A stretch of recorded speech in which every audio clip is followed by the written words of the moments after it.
A lot of energy today, eh? Here we are. Good morning. Huh? Cozy.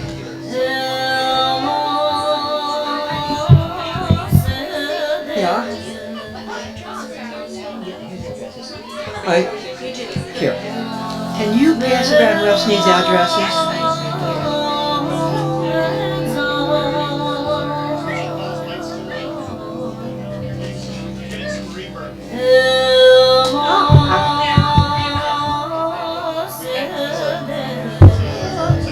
Let me see, yeah.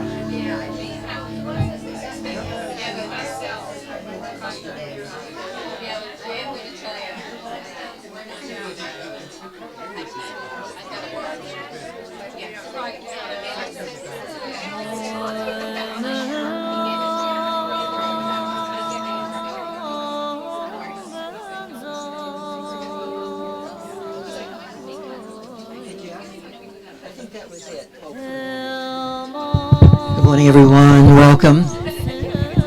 Here we are. So, welcome back, everybody. So,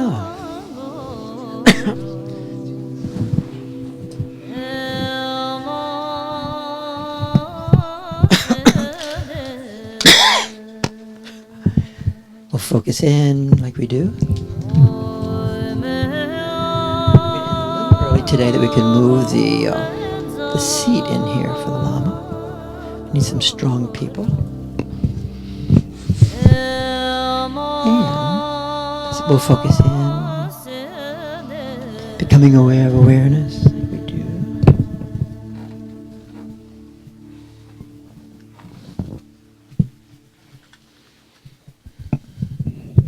Suspend our mind just a teeny bit.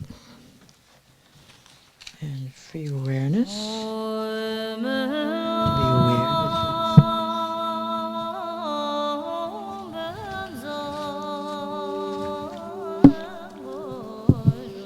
Glad everybody here. Some friends from Boston.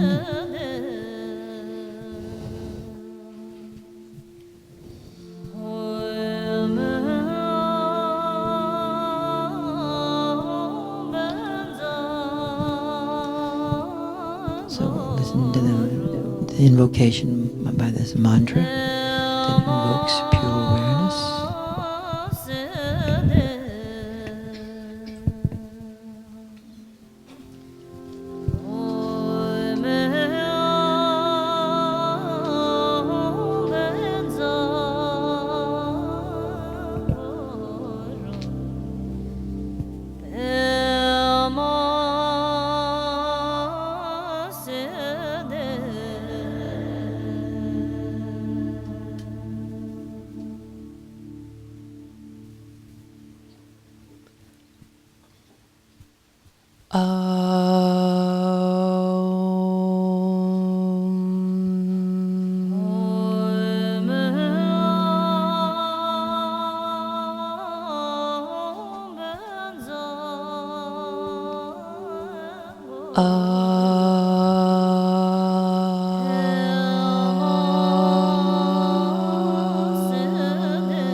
Vajrasattva Om Vajrasattva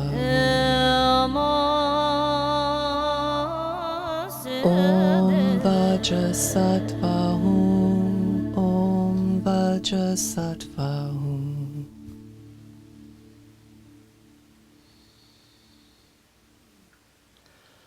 Om Vajrasattva Om Vajasattva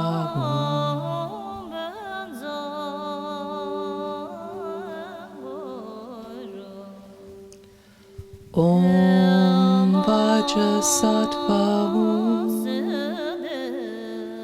Om Vajasattva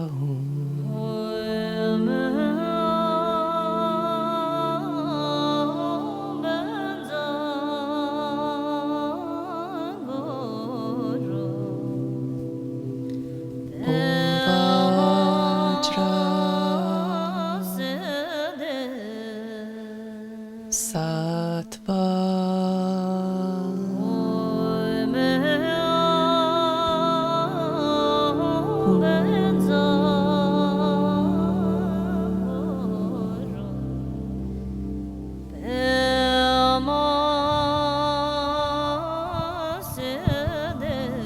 Just sit with our eyes closed for a little while.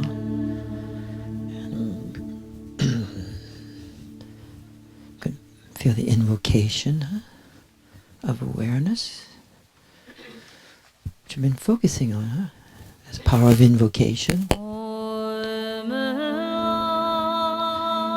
Yeah, I'm really happy about this weekend with the Mahamudra teachings that Lama Nrolo is going to be giving. And invoking and the Shangpa lineage, which this comes from, which also has some connection to the Bon tradition. And it's great to have different traditions flowing and different ways of embodying awareness, different ways of thinking about it, different ways of practicing it, because there's no one way, right? And some of the things that I find about this tradition I like a lot, some of the basic themes that it really focuses on, and one is timeless awareness in time.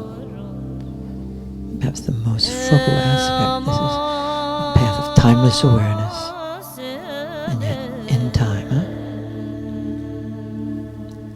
And we can think of the 4 times: the past, the present, and the future.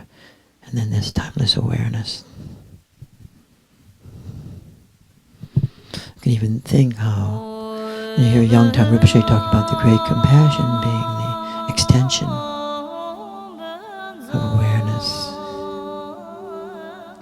into awareness of a person, of the cosmos itself in the present, and the extension into the past, and extension into the future.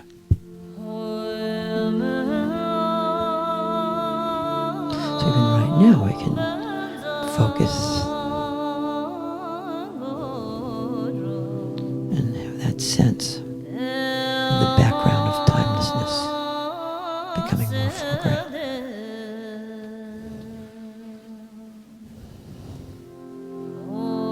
And at the same time, the sense of time, sense of sound, movement. So it's that close. Time and timeless awareness.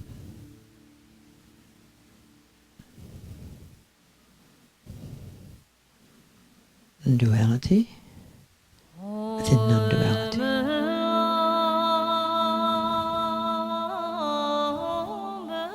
In light of that, I'm going to read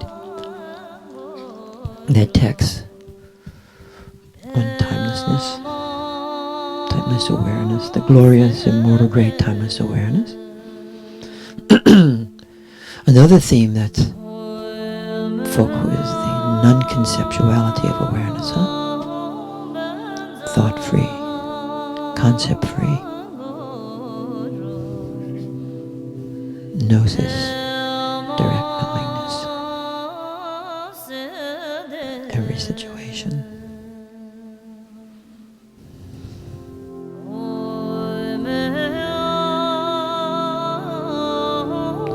Third theme that arises in this tradition, this is in all the different traditions, but very explicit at least, is the integration of the masculine and feminine energies. Huh? And that is a floating metaphor, isn't it? The masculine and feminine, huh? Sometimes it means gnosis or knowingness, direct perception, and skillful means, but also has other implications, huh? Somewhat mysterious.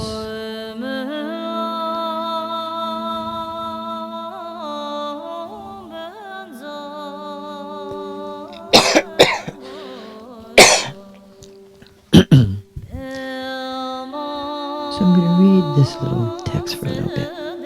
It's invocation. Though I don't know Sanskrit at all, this sounds awfully good. Shri Amara Yana Mahanama. Invoke the glorious, immortal, great, timeless awareness.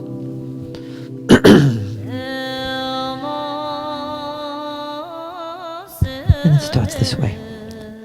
I heard this talk, the natural sound of immortal, timeless awareness. Anyone with devotion to the Guru can experience this. Here the Guru, as we know, is the very nature of awareness, revealing itself, showing itself to its own self, in us, and through all the circumstances that it manifests, reveals itself to us, within our experience, with all the circumstances.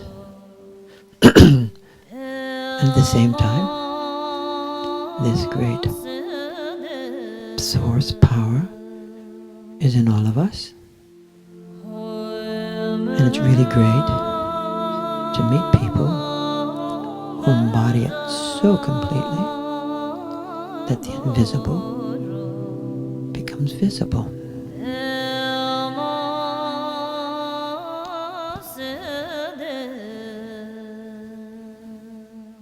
Then it says, this experience will purify the body, meaning brings forth light and radiance. However, whatever afflictive emotions and the immortal body, the deathless body, the body of light, of timeless awareness, will be experienced in due course.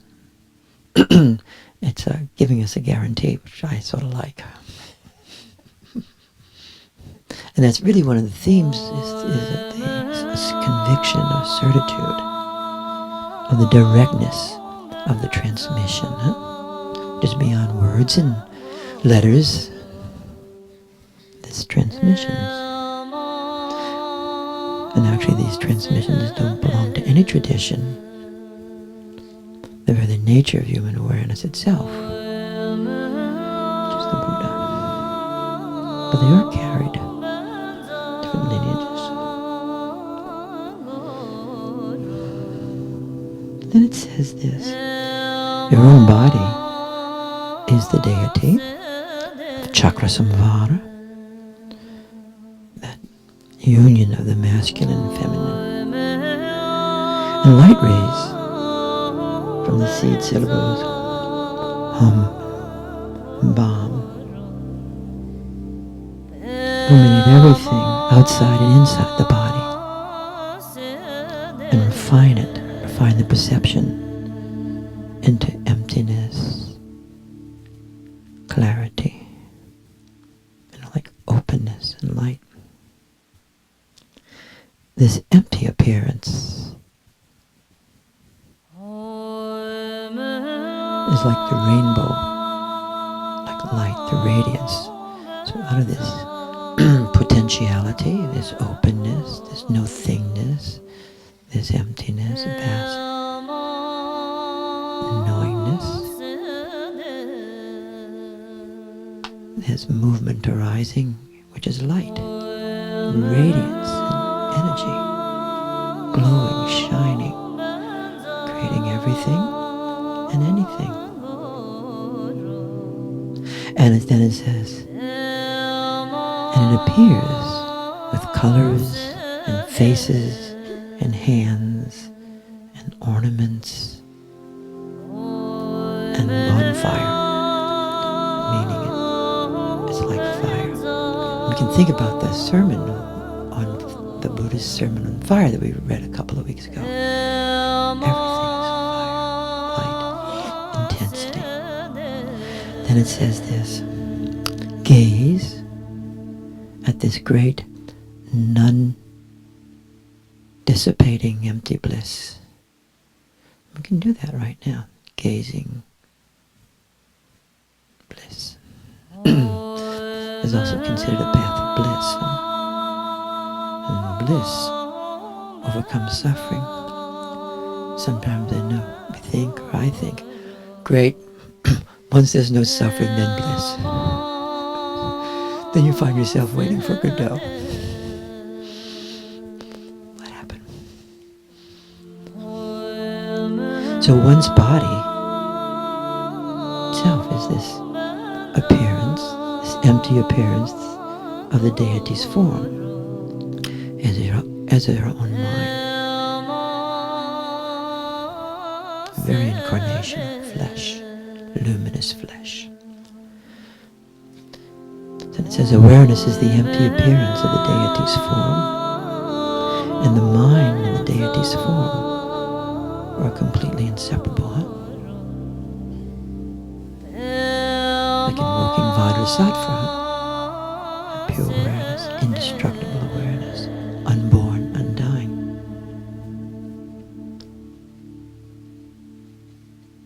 And it says, in essence, this is ineffable and beyond our intellect. And even the Buddhas of the 3 times do not see the ineffable essence in the past, will not see it in the future, and will not see it in the present. It's sort of like becoming it is knowing it. Then it goes on making statements like this, as it goes into the immortalness, which is one of the major themes in this tradition. There is no cause of death. And there is no cause of wandering in cyclic existence. And there is no cause of awakening in nirvana.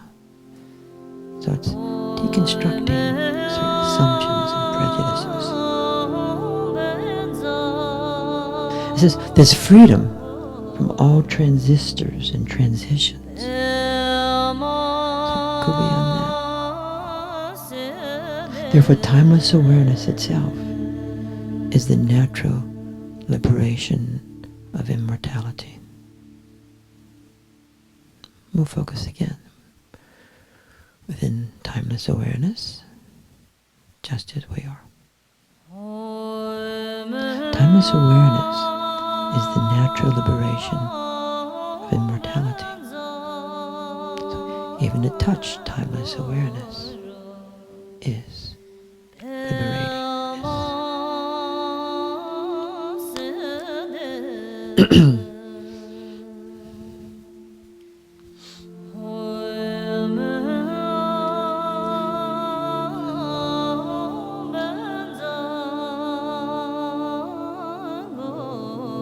The yogi who does not experience this immortal awareness in this way will practice hardship for innumerable eons without reason, just become wasted, having entered a dead-end path. Any person, even one who's committed the entire 5 acts of immediate retribution. I don't know what they are, but those are pretty bad, right?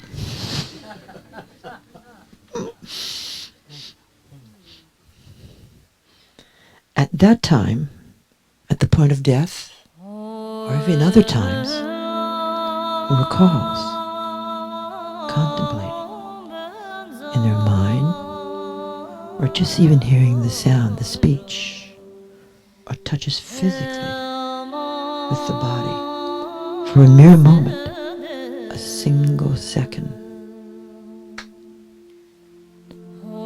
this experience of immortality, timeless awareness, will naturally purify all suffering at the moment of the interruption of life.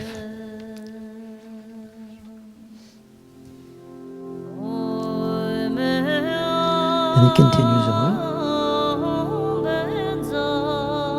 Then, even so, in the first intermediate stage, one will actually awaken naturally in the Sambhogakaya, the archetypical realm.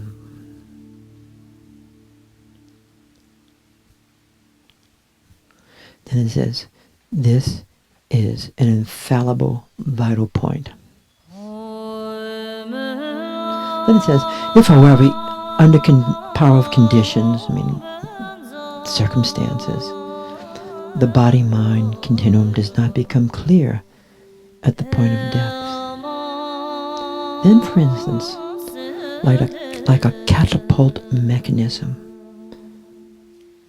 the previous vital experiences will produce the natural arising of the person in the Sambhogakaya realm state.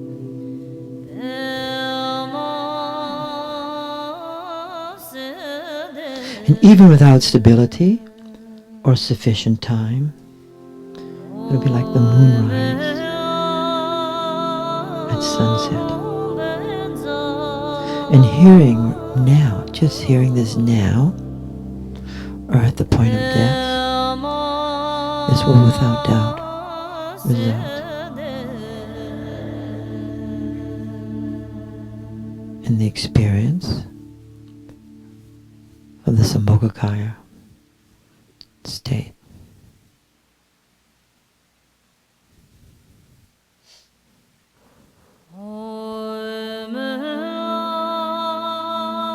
Your own mind, your own awareness, as the unborn Dharmakaya, unhinderedly arises naturally as Rupakaya. It means Sambhogakaya and Nirmanakaya.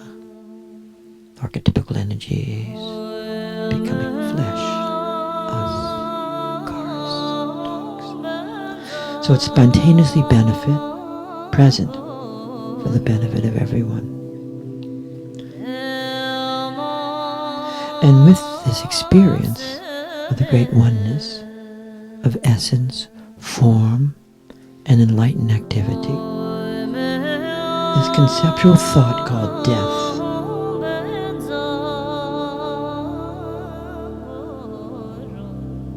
dissolves.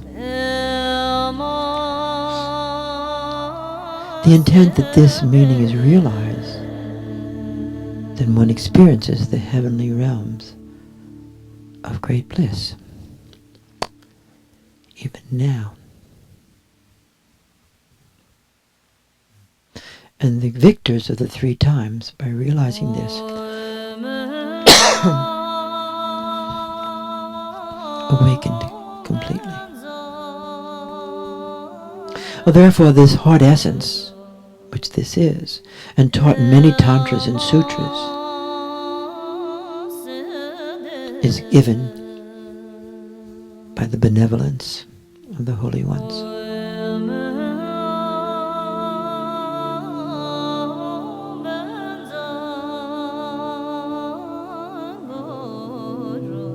This immortal, great timeless awareness is stamped by the seal of the one-to-one lineage from generation to generation to generation. Focus for a moment.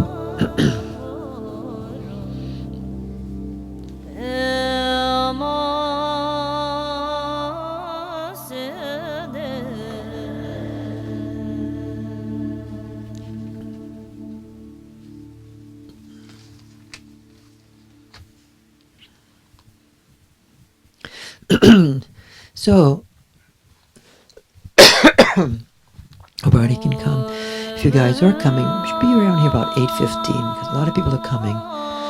And if we get at 8:15, then we can be in the basement. Yeah. So we've been focusing on invocation, right? The power of invoking. And we're using the distinction between mind and awareness.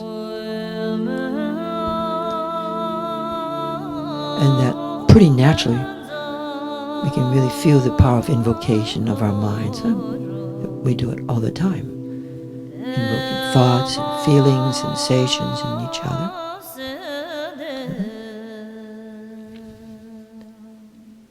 And then there's the power of invocation of awareness. And how that can be invoked in each other.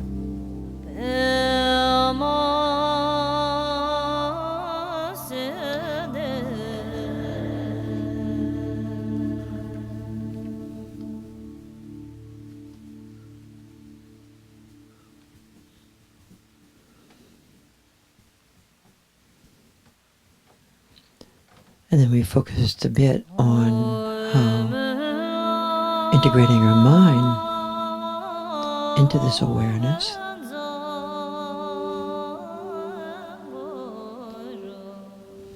is really part of this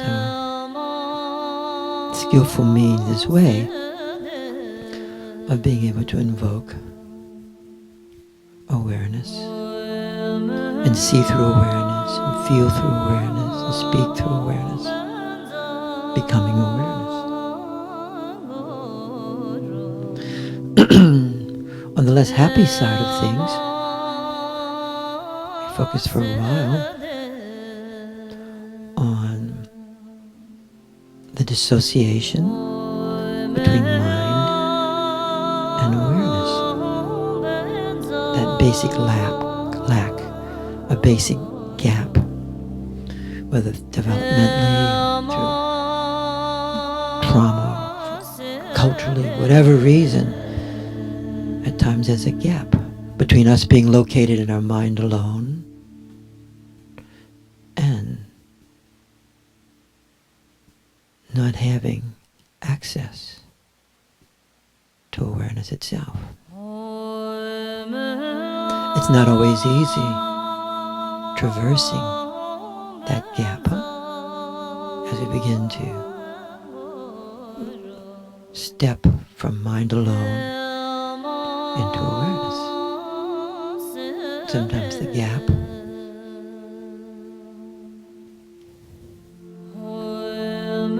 is very ineffable and terrifying. And as Winnicott described it, like falling. Then how we can help each other by holding this space, this gap, because we've traversed it somewhere or another.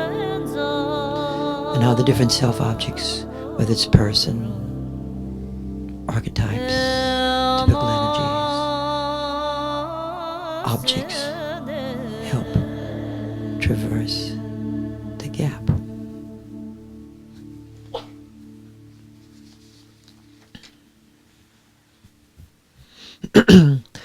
When the mind, there's a little book called Truth and Unbearable Psychic Pain. Not a fun read, but it's on the concreteness of the mind. So then we slid into discussing concreteness of mind. You guys following this? A little review. When our mind is separated from awareness, or to use another metaphor, when our mind is separated from transitional space, then it easily becomes very concrete, becomes a state, becomes dense.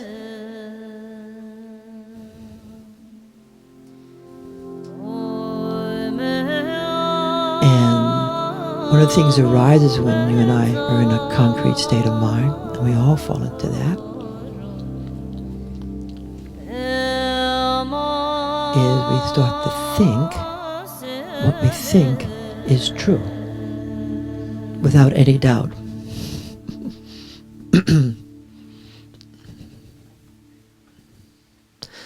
That when we make a judgment, it is absolutely true.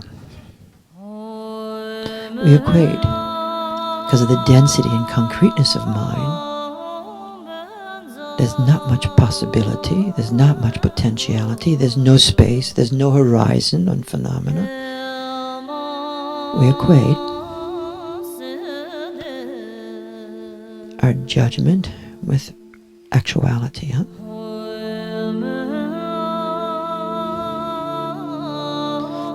And other possibilities are foreclosed. This can soon become a very hopeless state, huh?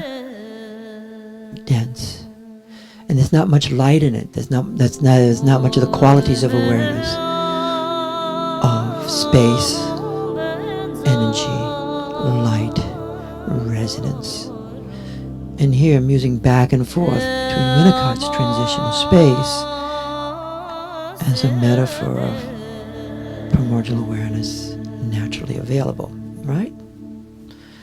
The less we mystify awareness, then the more accessible it is felt. You guys following this, what I mean by that? But the concreteness of mind becomes very fixed. And the mind itself, when it's very concretized, becomes both the medium of knowing, thinking, feeling, sensation, and also the object of knowing. So paradoxically, my representation of experience,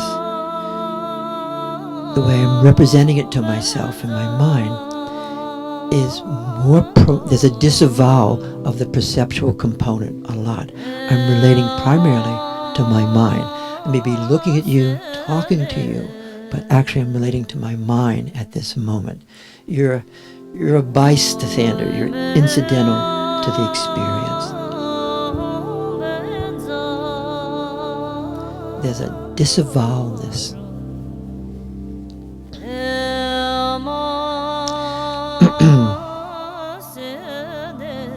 So, the fluidity of the field, let's extend the field. Even just talking this way, I'm becoming dense.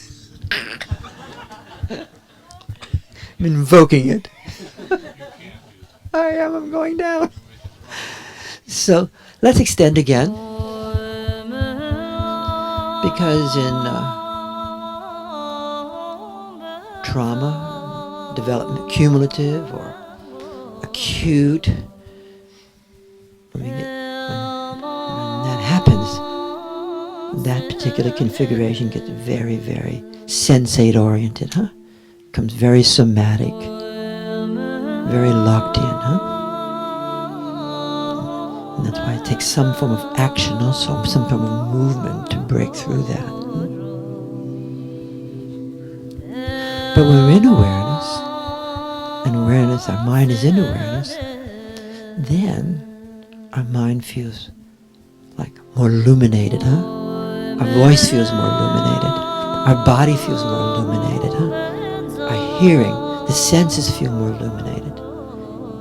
Imagination shifts from just being a solipsistic fantasy to a way of perceiving into phenomena, right? The door is open, huh? The door is open. Even our personal narrative, when we're in a dense state, a dense mind state, is quite different, huh, than when the narrative, the story, when we think it or feel it, when it's in the luminosity of awareness. It has a different shape, a different feel, a different quality. It has the edge of potential most of the time, with more unpredictability also.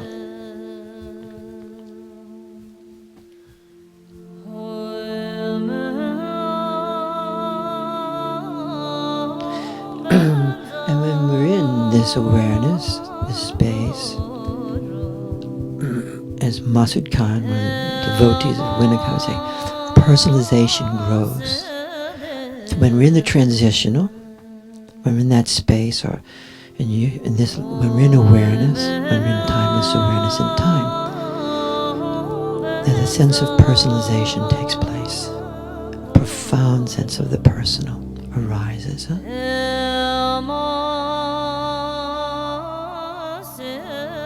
And when that collapses, then desire also collapses with it. So rather the desire from this frame arises out of surplus, right? Out of moreness, out of fullness, desire arises.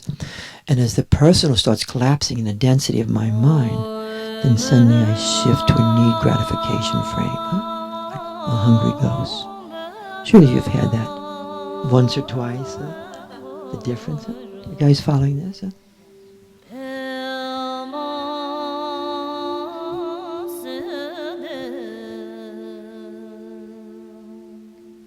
And so the sense of self-manifestation, which when you're in timeless awareness or awareness, you can feel the manifesting taking place around you. And also you can feel the manifestation in other people, right? We're focused a lot on the perception of things manifesting, coming into beingness. And the resonance of manifestation, it all stops. It's like a didness arises.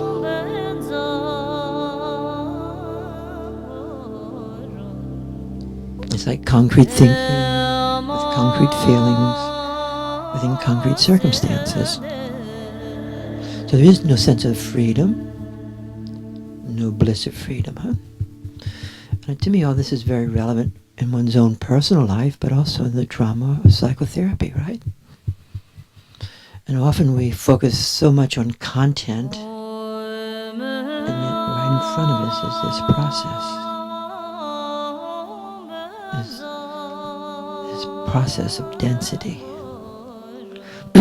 One of the great tantras, the Gurdwara Tantra, it's about that thick, and yet the major, you want to say technique, skillful means that comes from that text is this one thing. Bring your mind into the heart. Bring your mind down. Fancier words, integrate your mind. Or as Dr. Yan Chin, great Qigong sitter, you want to integrate your mind into your heart, to that center. Let's do that for a moment.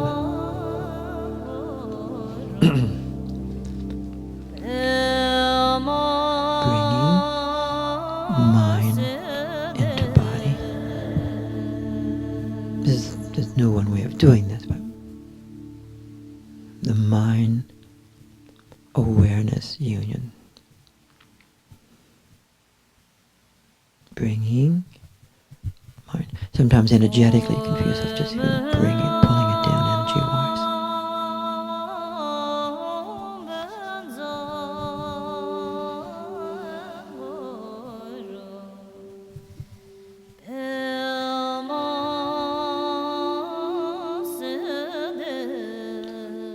When we're stuck in the concrete mind, everything is literal, Everything, there's an immediacy of the moment, but with that immediacy, there's no horizon.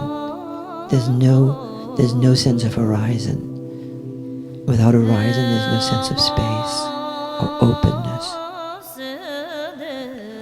A lot of times, gossip.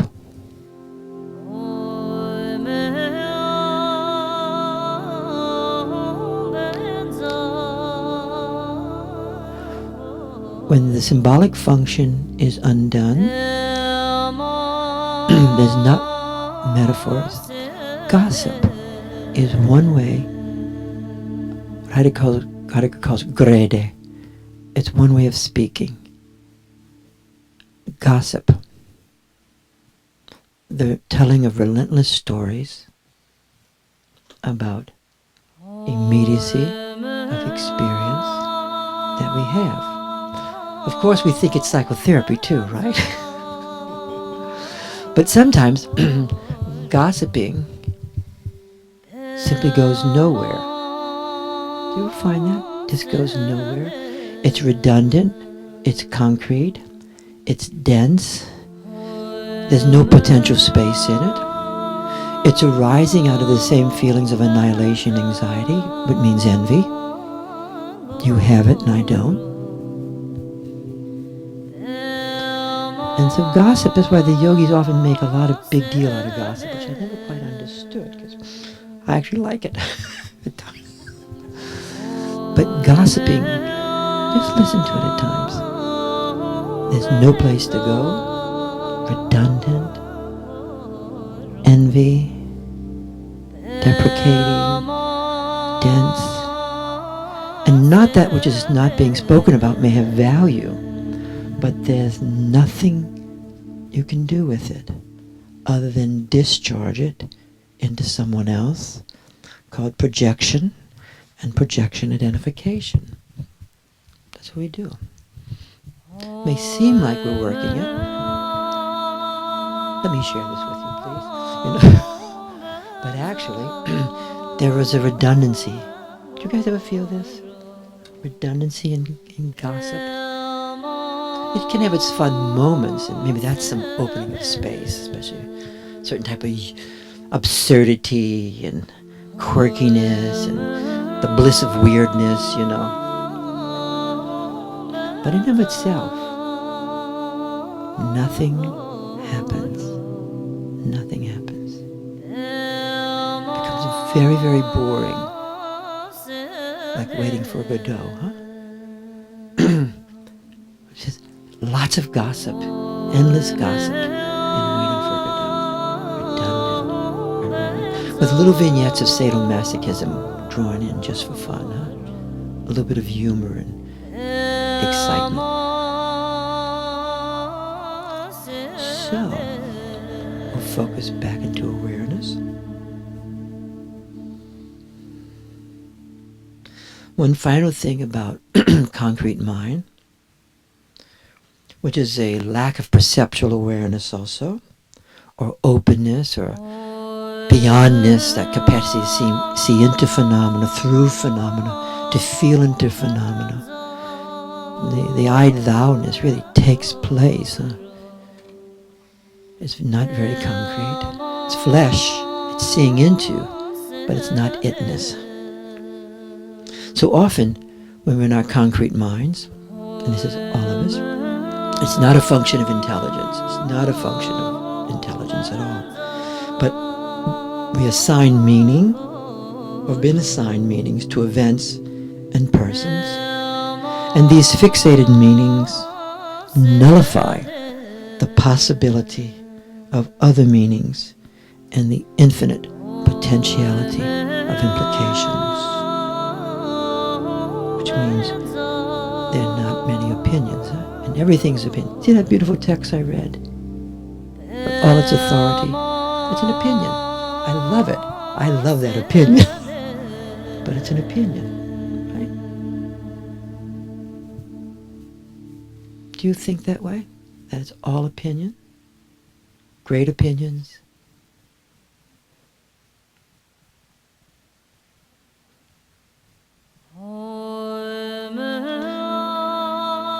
So the power of imagination, which we've all focused on a lot so far, which is perceiving the self-arising of phenomena, the perceiving of the vibrational manifestations, like feeling the energy, feeling the vibrational manifestations of appearance, does not happen. And happiness itself dissolves. So the perceiving becomes like factual notations. And it's like fundamental factualness, like I live in facts, I live in information. And the ideation feels absolutely real to me. My thoughts feel like things almost. Thingness dominates. And with that, my own inner awareness starts disappearing more. And so does my awareness of the other. see this a lot was anytime in couples, I don't necessarily mean married couples, but just the life of couples. Dog and person couples, but couples. When a couple has a conflict, a density arises. Do you ever see this? You ever feel this? It becomes dense. The mind starts shifting into density. And then the underlying sense of otherness as self starts to disappear, which is awareness, timeless awareness appearing. You don't have to be a mystical person to have this all available.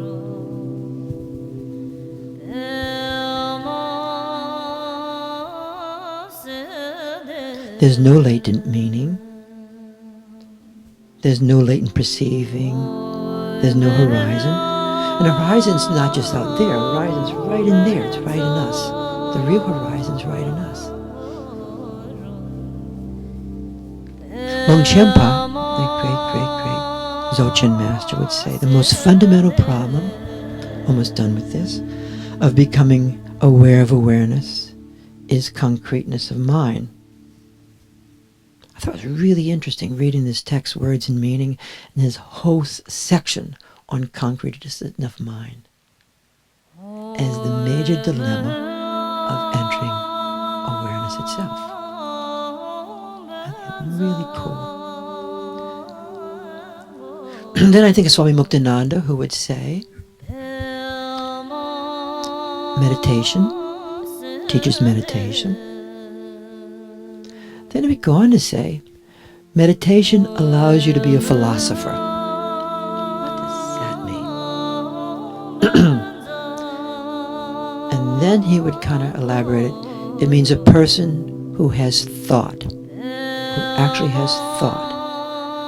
That's why meditation allows you to have thought. The non-conceptual dimension of your own being allows you to go and have a thought. I don't know about you, but a lot of my ideation has nothing to do with thought whatsoever. I may linguistically call it thought or call it a concept. It's a concept, but a concept is not necessarily a thought. Ideation, redundant, repetitious ideation. There's some blurring in our language around thought and thoughtfulness and ideation and representational thinking. Raise your hand if this makes a little sense to you. I feel better. Thought. But I actually know a neurologist, I have a speak sometime, who is they're moving towards also kind of a non-conceptual thought. Isn't that amazing? Non-conceptual thought. Like spheres thought, but non-conceptual. Understanding. You can't think being, but you can understand being. There's a certain understanding, but it's not quite held in concepts. Concepts can point to it. The signifier can point to it, but can't hold it. When I'm in my concrete mind, my signifier is concrete, the connection is concrete, and what it signifies is concrete. That's not a lot of space. And the affects really crowded around that. Right? Dense state. Almost done. So thoughts beyond concepts, beyond the representational. Thought in the yogic world, thought is a sphere within awareness. And understanding itself is contextualized by concepts, by signifiers. So as we've been experienced practicing last year, we suspend our mind, we enter awareness, and something starts arising. We feel the vibration of it, the energy of it. Then it starts to formulate as an understanding, a knowingness. Still not a word yet, right? And then it starts becoming a word, starts becoming a signifier. Then I can communicate it to you, or you can communicate it to me through language. But being in the awareness in the field, the communication is also very direct, right?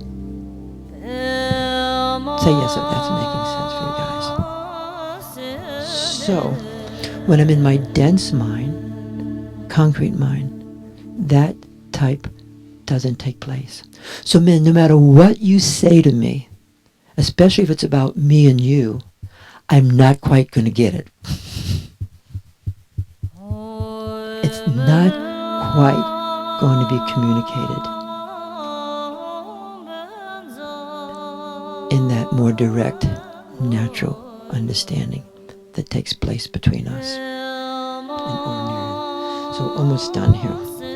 So thought can become language as conceptual, but it's beyond conceptuality, ideation. Thought is a field phenomenon. You don't have to believe any of this, okay? But consider that thought is a field phenomenon. It's a function of the field. Awareness is a field, not emotion.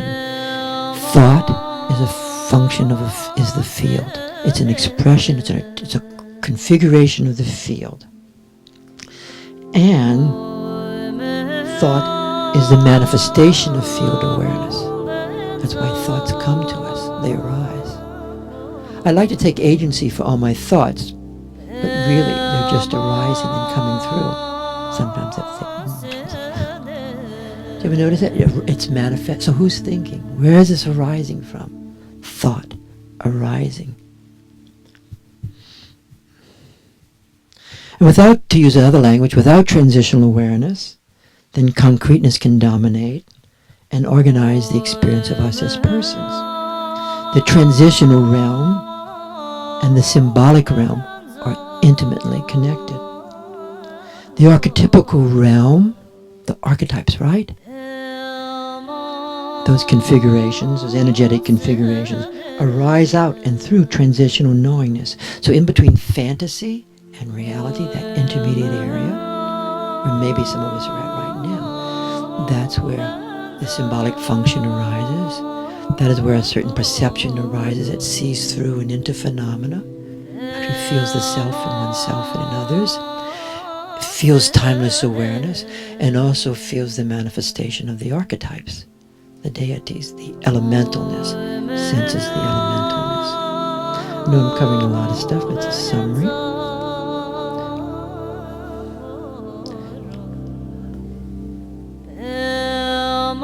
So thought requires the field of awareness. Thought is not a function of mind alone, but mind also can be infused by the field. Language is vibration, becoming a word, sound, signifier. The signifier never contains the thought. It only points to the thought. It points to the sphere of understanding. Though the sphere of understanding can be communicated directly between us in a felt sense through the field of awareness. Say yes if that's making some sense to you out of your experience. Yeah? And it doesn't need words.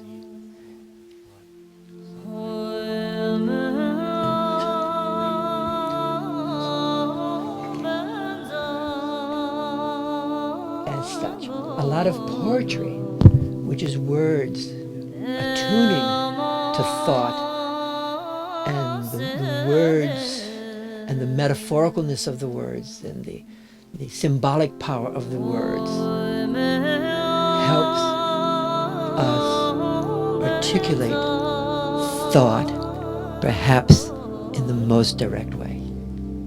Poetic speech. I don't mean just the rhymes but all the stuff, but you can tell when a person's speaking from that frame. You can tell here when people, and some people have a gift. I'm always amazed at that gift. Some people have that gift that no matter what they say, it arises with that same directness of the felt sense of the field, whatever the signifiers are. So sometimes their signifiers are a little wobbly, so to speak, and yet the felt sense is directly communicated. especially we feel that here with each other, right? And we focus a lot on language here, but in a particular way. Really?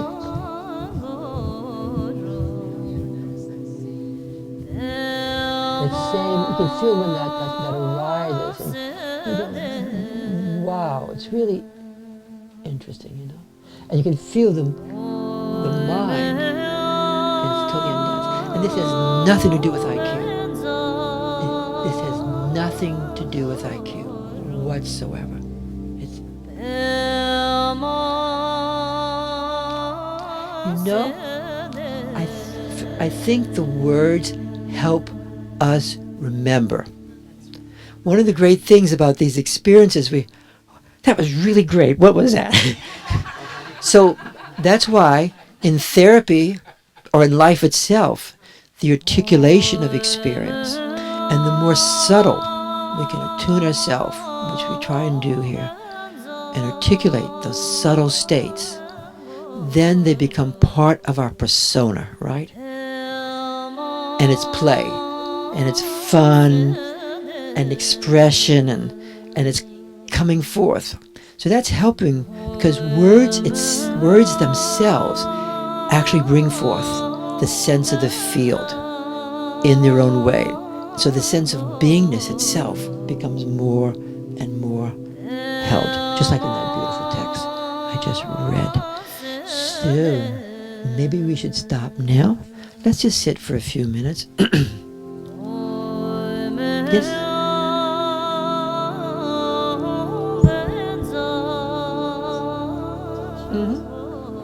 Really? Uh-huh. I think I have it. But I get everything, so it's okay. Go ahead.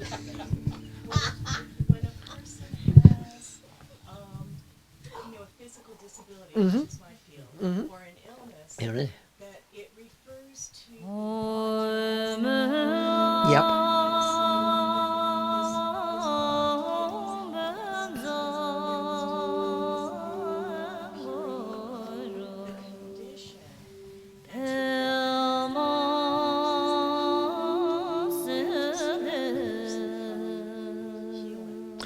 Well said. Well said. Those ideations that can actually take us. Let's say something about pornography for a few moments. America's favorite. Because one more thing, I'm going to talk a little bit more, my thought virus things. There's always a tendency of material to replace psyche in the dynamics of Brentano would talk about this. It's a great 19th century philosopher. And Brentano would talk about, he had two great students, Freud and Husserl. They were actually his little teaching assistants. And he was really like the great-grandfather of phenomenology, which means phenomena, appearances, have something to reveal to us about awareness. And he would describe how there's this tension, because physical science was growing up so powerful then, between physics, physicalness, and psyche, and how they can embody each other. You with me? And how often they can be split. So you have certain, like, science is just the physical, evidential, and psyche is invisible. And then some think because psyche is invisible, you don't have psyche. And so articulating psyche through metaphors, and what Freud was so great at, and these metaphors are ways of trying to really integrate psyche and the physical, right? Embodied flesh. Pornography has the remarkable capacity of creating dense states of mind. Are you with me? And because there's not much psyche there. You with me? Psyche starts drifting away. I'm bouncing off of what you were saying. When we get caught in sensate experience without some infusion by psyche, you with me? that has a different feel than of psychic. Just when we're working in healing and we touch each other, that embodied thing opens up space, right? Well, with pornography, it's very dense, totally sensate, but there's not much psychic component. Sometimes in erotica, in true erotica, there'll be a psychic flesh connection. But a lot of times in just the regular stuff, there, America's favorite, there's not much psyche there. So the mind itself becomes more and more dense, and in that density, it becomes more and more compelling at that level. And so psyche herself has less appeal in embodiment activities. You don't have to believe any of this, but you can think about it, or if you see situations where people are locked in. Raise your hand if that makes a little bit of sense to you. Psyche is more often than not replaced by material. Or sometimes psyche's out there just by itself, and there's not enough embodiment, and that's a whole other side of this drama of embodied awareness. So what should we do now? Enough of the virus. So should we have one big group, or should you guys break into little groups? How many want big group? Okay. How many want little groups? Okay. Hey, you three can have a little group. Democracy is great, right? Then we'll do a big group, but if you want to be in a little group, what I'm going to do next week, I'd like to have 5 small groups, okay? And then we'll have some random appointment, because I want us to start practicing. We've done a lot of talking for a while, and we'll start doing that. Then 2 weeks from now, my son Peter's going to come, and we're going to talk about, I've asked him to come, and we're going to talk about the manifestation of the elements, okay? Which is the radiance. And if you look at cosmology and astrology, all the things, the planets, the moon, the dashas, are really simply a language of elements. You with me? So Mars is the fire. And he's going to give a talk on that. And then he's going to ask him, would he discuss Longchenpa? Because he did it briefly one time. And he just picked it up and read Longchenpa's chart. But what was amazing about, he doesn't know anything about Longchenpa. But Longchenpa's chart is preoccupied with absence and presence. That's what I was fully amazed when he touched that. When he was there, he was giving a little absence, and then he went through some other charts, Muktananda's chart too, and how some of the thinking, you can actually just see how the cosmology orients these expressions of people. And he's going to talk about Muktananda, and I think he's going to talk about Borges, the Argentine writer. So it'll be not next week, the week after that, we'll do that. So, here we are. So let's create a group, okay?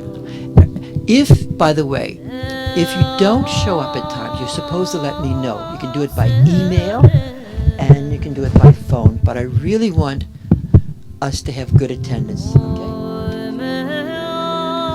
Which you all do, but I just want to say that, especially with people that are new. So let's sit here, and Aaron, would you mind sitting there? And Steve, would you mind sitting there? And Barbara, would you mind sitting there? If you feel okay. Everybody feel okay? We're going to move a little more space. We're going to move a little more space back. The next time we'll meet, we'll go over the skillful means deal again. And let's see. You want to sit there? I'd like to invite Larry, is it? Welcome here today. Glad to have you here. Great. And John, and who's going to be speaking tomorrow night with Rinpoche. He's going to be talking again about the Bodhisattva, and he considers Thomas Jefferson a personification of a Bodhisattva. Then immediately everyone gets caught by people's limitations, and yet, just as you are, that capacity is there. And then John will be talking also about spiritual ancestry and last week, which is so cool. I think they're a little behind on whatever it is Here's some directions. Great. That's if you're going. You take one if you're going. You want? Okay. I'll make some more after this. I'll make some more after this, okay? But first, we're going to... That's if you'd like to go. And you should... Oh, that'd be great. So great. Great. It's at 7 o'clock. But if you want... Yeah, be there around 7 o'clock. But it could be a little later. There'll be food and stuff. And if you want to, if you email me... She'll give you, Amy will email the directions, but now I will send it into the people and hopefully they can send you an invitation. But if you don't have an invitation, don't worry about it. Okay, so here we are. Let's do this now. Okay, great. So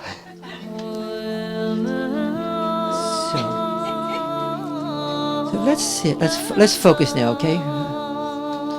So we're finishing up our concrete phrase soon. Phase. I'm gonna focus here. Let's extend to each other.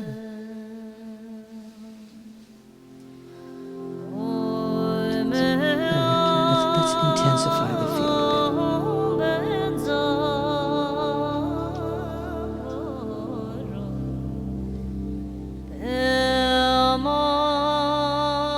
So one function is intensification, bringing it forth.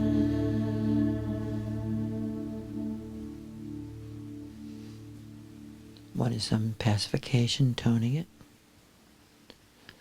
One is a magnetation where you can pull.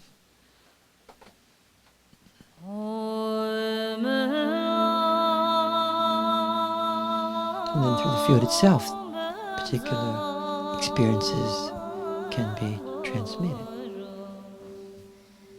There's a transmission beyond words and letters, doesn't belong to any tradition, it's the very nature of the Buddha, which is human awareness itself, Bodhidharma.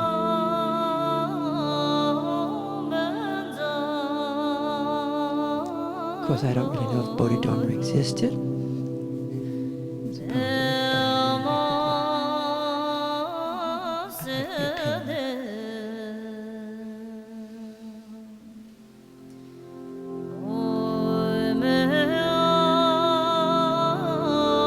Anyone not in the middle last week? Anybody? Oh, you're a visitor. Why don't you come? Great. How's life in New Jersey? Glad you're here. Is it okay if we touch you today? Great. So you can touch Kathy.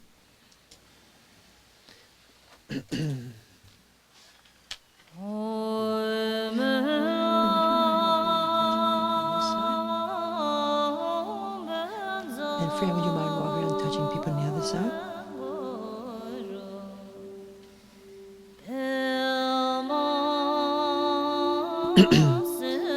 And so, of course, touch isn't really necessary, you know? And we enter into timeless awareness a bit more.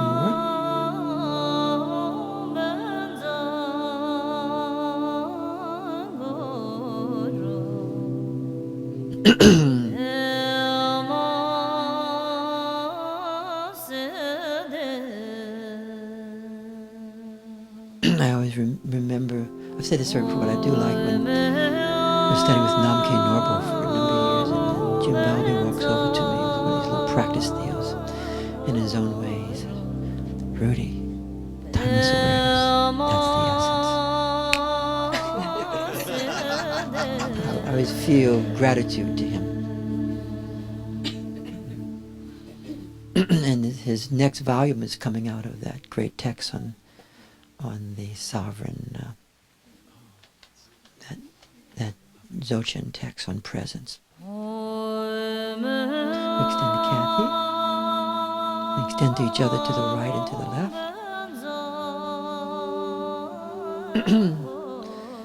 So you realize stuff about Pure Land, but to me this is where the Pure Land happens. You know, suddenly things start having a vibration to them. There's pulsation. There's more energy. There's the light. There's the nectarian state.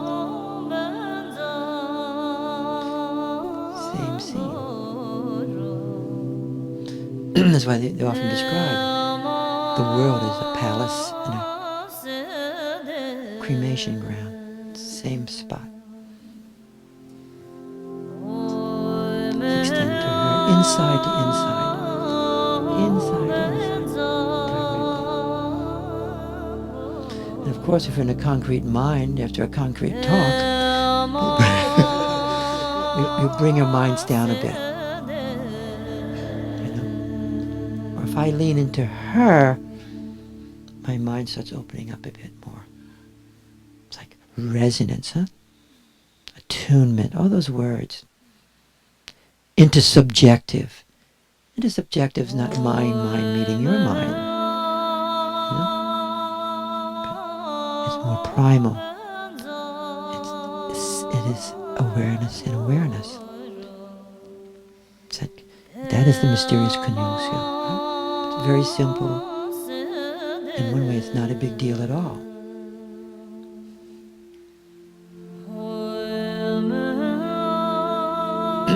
Also, extend to Rinpoche, who's coming, who's so great, great yogi, great guru. He works endlessly and tirelessly. We'll extend to him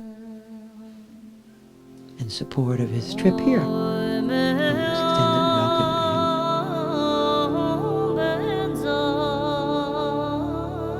him.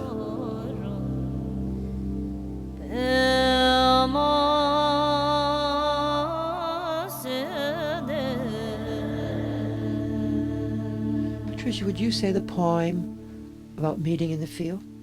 Do you know by Che? Beyond ideas of wrongdoing and right doing, there is a field.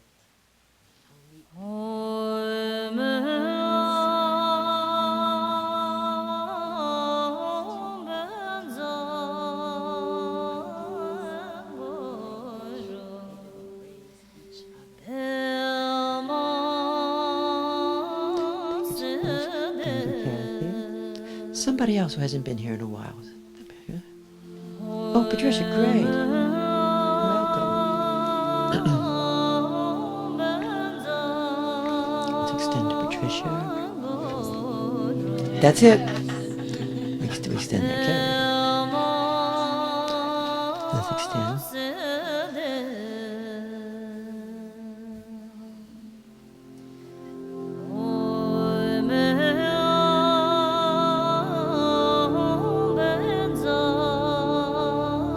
Let's lean into her. That it's like that gesture of leaning. That's not so much physical. It's like you can feel the field move through you.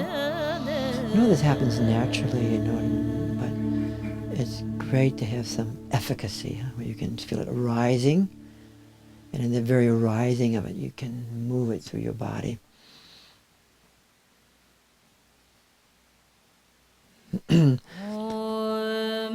And this can take place at a lot of different levels. It can take place as we shift from our mind into awareness, the first reduction. Then we start becoming aware of awareness, the second reduction. Then we're in awareness, like we are right now.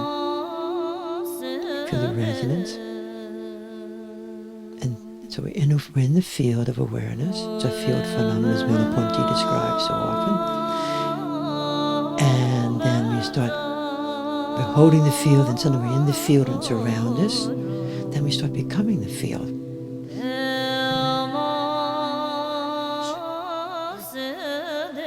And then, as we become the field, then the dimensions of the field begin to open, right? The kayas, right? So the Manakaya often opens first for some. Flesh, you touch a person, you can feel that in them, that light, that energy. Or you can feel experiencing vortexes in the person, right? To use the language, the kundalini is manifesting.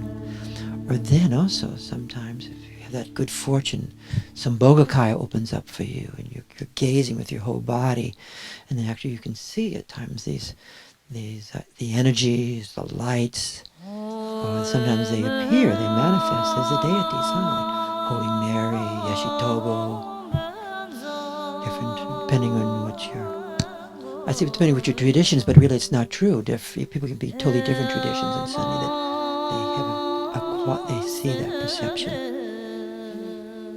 and then, but it's all manifestations of the Dharmakaya, and splitting the Dharmakaya and appearance, and as if this appearance is like the low member of the family, right? The dog member. Here comes Fido.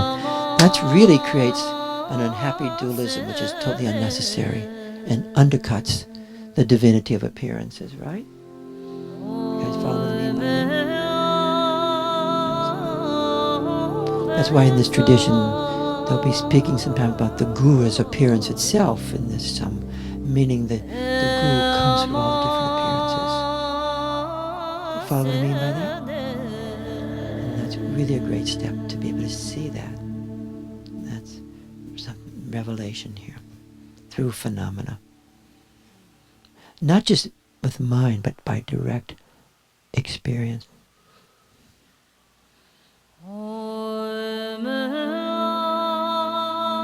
Maybe we'll put the chant on, and after you finish there, we can just press the little button.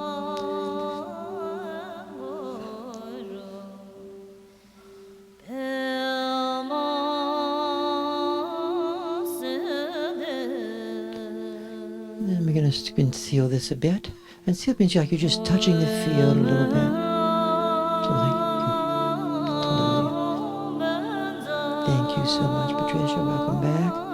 Somebody else who hasn't been in the middle in a while? Oh, good.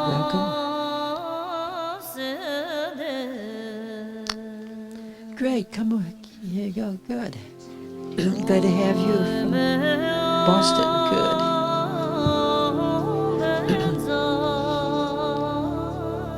Thank you so much. We'll focus on Hodo. Extend to her.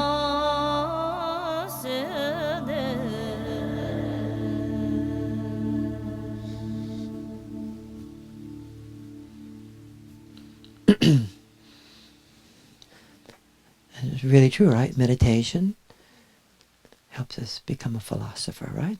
In the true sense, not an anemic academic, but in terms of thought and understanding, and how it helps hold this world in a powerful way, that we can take action.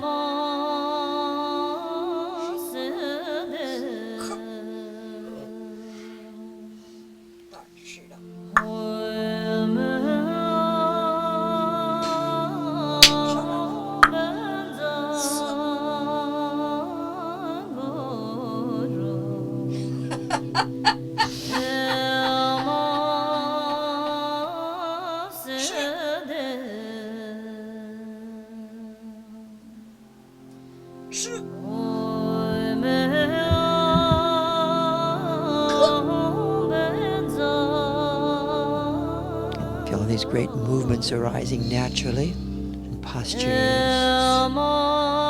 mantras.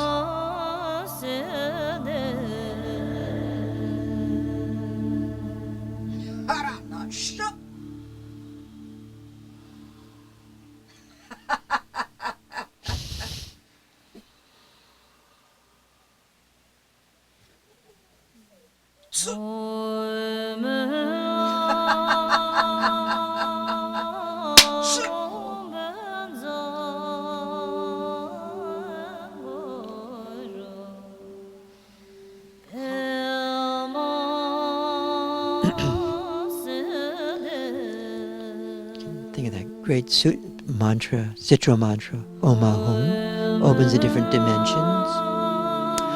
Mas Bodhicitta, Masuka, the great bliss, Jnana, knowingness, Dhatu A, all the situations.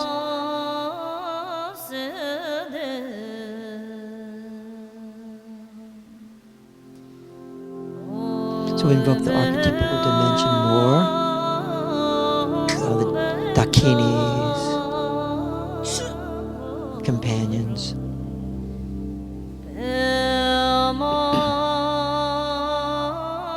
Invoked all the different great yogis, like Lama Norla,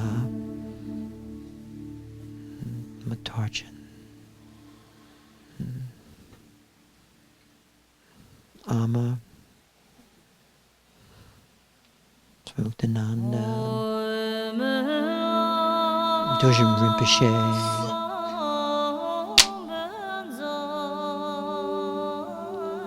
Namkyn Norbo, Lama Wandor, Kunzin Dechen Limpa, Rinjin Dorje, Dr. Yan Chin,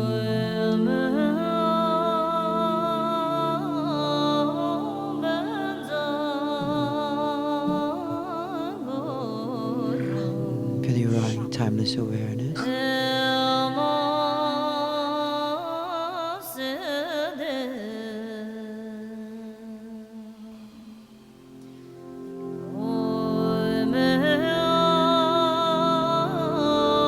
Embodying awareness. Bring your mind really into our heart center.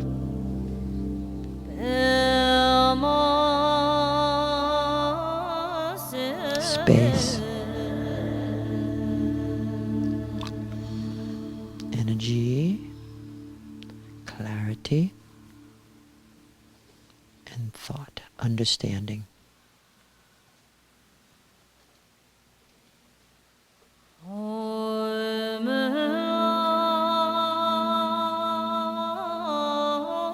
Also extend to the ancestors,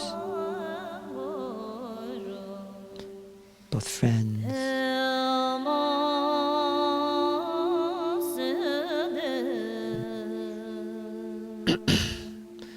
people who have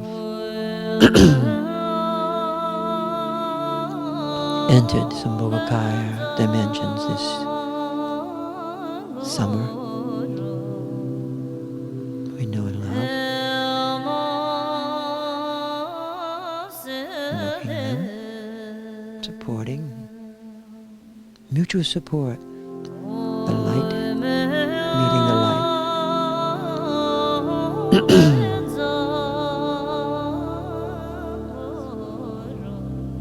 We're also making a big change right now. We're changing from Saturn, moving into another house, another. So there's a completion taking place too.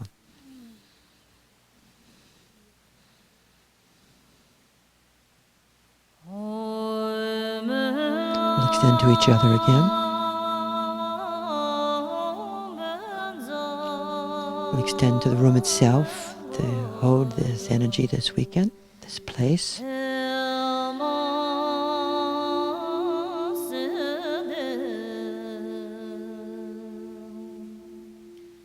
We'll go deeper and further, more subtler.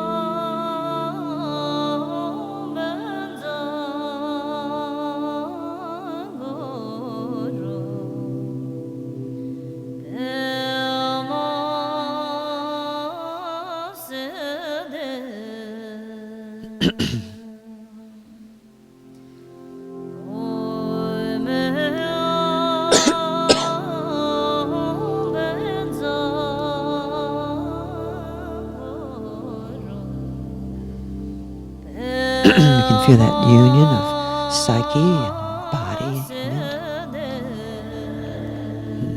This is not a dissociative path. It's not altered states. It's not trance. It's natural. There's different dimensions to it though, huh? Feel the energy.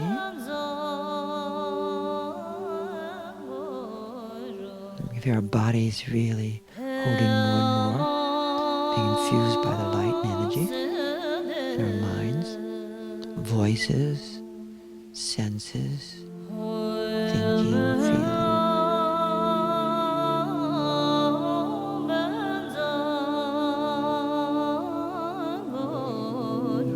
We can feel the awareness and the stillness and movement. It's always there.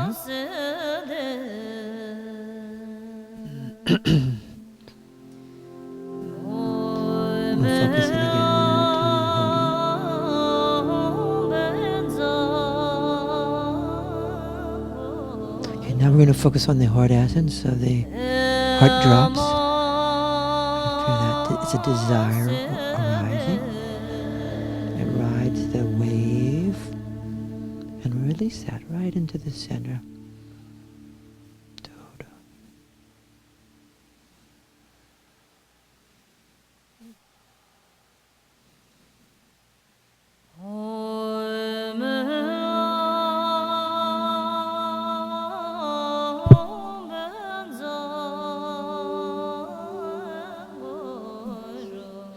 I'm celebrating her accomplishments the past year. It's been great. You feel the backs opening up now. The energy coming through.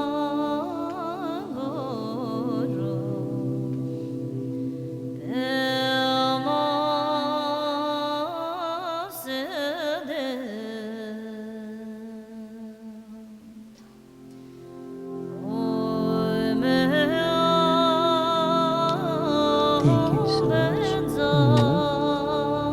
Love having you here.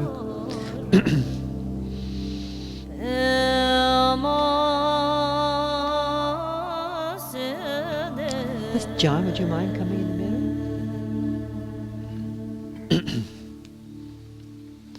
And then we'll finish everybody next week.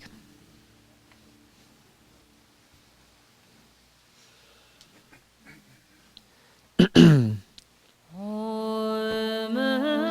if we touch you? Great, thank you. So we'll focus with John. We actually don't really focus on a person, we focus with a person. A very co-emergent process, right? Totally co-emergent.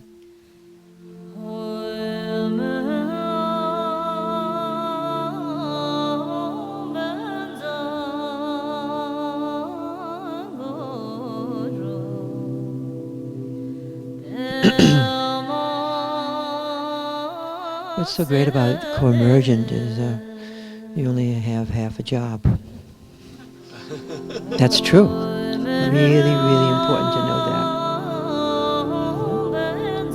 That's how it is. You may not like it that way, but that is the way it is.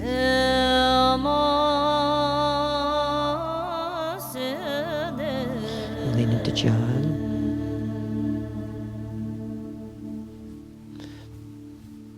And you want to focus on the inner heart essence again. You can feel that desire opening that center.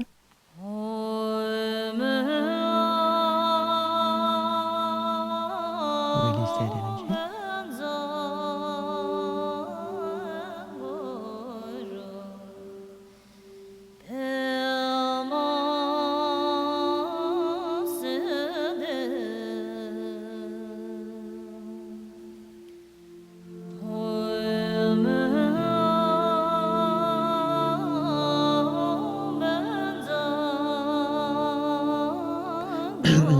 Now we're going to focus, John, you can just sit there. We're going to focus on people we know and love who may be having difficulties, or if they're not having difficulties.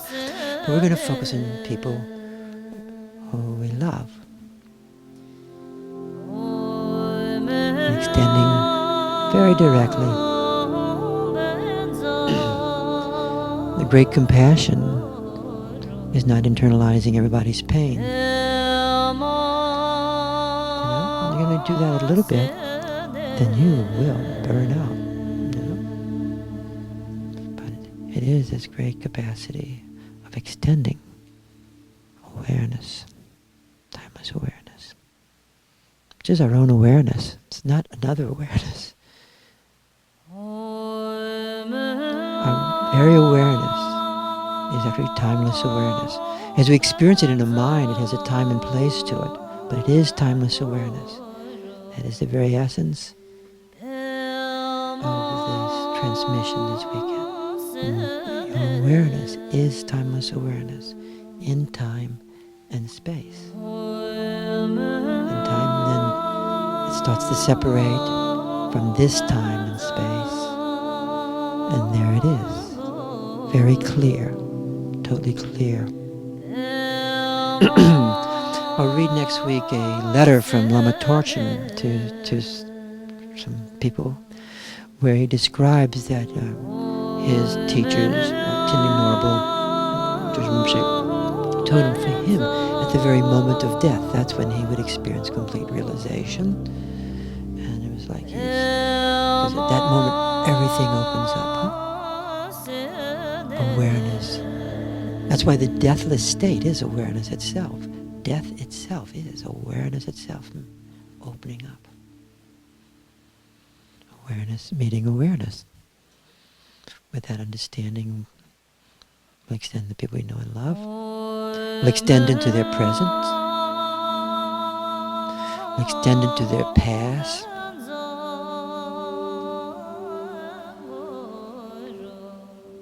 We'll extend into their future.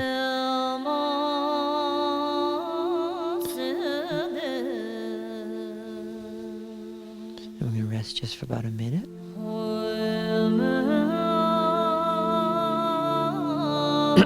And if you have sadness, you bring sadness into the awareness state. You're not trying to get rid of it, like you're trying to utilize the power of it. You're not trying to get rid of anything. You're utilizing the power. And awareness utilizes everything. That's the power. That's the magic. Every circumstance, every event. It's like food and becomes stronger, more direct, more personified. In a certain way, from this view, personification is the realization of awareness. With that, we'll rub our hands together, place it on our heart. Thank you guys for coming today. A lot of energy is coming into place. It's so cool. There's no Friday meditation. We thought it's great to have Friday meditation when Rinpoche's here, but he's working every night. He's going to come late Thursday night from this shindig. He'll be coming in at, real late. So then he's Friday night. He has a program at his own center. And then so he should have a little time to sleep. So we're not going to have meditation. But I would like people's help if we can. So we're going to rub our hands together, place it on our heart. And so I need some people who are strong, who are not going to hurt their backs, to come outside and carry in the, what do you call that? The platform. Yeah. You can bring your shoes. Yeah, bring your shoes, and we'll do that. And someone should move Baba's cushion, and we'll do that now. I'm going to turn off the computer for a second. But I'd like more than... Can you help me? Yeah, we can do that now. Oh, great. Yes, youth and strong.